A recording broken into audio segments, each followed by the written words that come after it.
মুম্বাই, এখানে আমরা বিভিন্ন সময় ঘুরতে যাচ্ছি বা ধরুন কাজের সূত্রে আমরা সেখানে থাকছি। মুম্বাইকে এমনিতেই বলা হয় সিটি অফ ড্রিমস। মুম্বাইয়ের আগের নাম আমরা জানি যে বম্বে। বম্বে থেকে মুম্বাই নামটি কিন্তু চেঞ্জ হয়ে আসে 1995 সালে, মানে 1995-এ সেই নামটি চেঞ্জ হয়। কিন্তু এই যে মুম্বাই আমরা কথাটি বলছি বা নামটি বলছি, এই নামটির মানে কি জানেন, বা কোথা থেকে এসছে এই নামটি, উৎস কিভাবে, সেটাই এবার বলি। মুম্বাই নামটি কিন্তু একজন দেবীর নাম থেকে এসছে।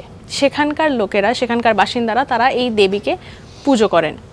তারই নাম হচ্ছে মুম্বা দেবী, এবং তার নাম থেকেই কিন্তু মুম্বাই নামকরণটি করা হয়েছে।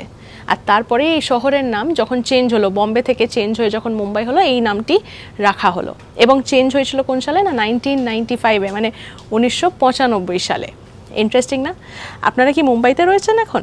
কমেন্ট সেকশনে কিন্তু লিখে জানাতে ভুলবেন না। আর এই সংক্রান্ত আরও কিছু ইনফরমেশন জানলে সেগুলোও আমাদের সঙ্গে শেয়ার করবেন। লাইক, শেয়ার, সাবস্ক্রাইব করুন এবং সঙ্গে রাখুন আজ তাক বাংলাকে।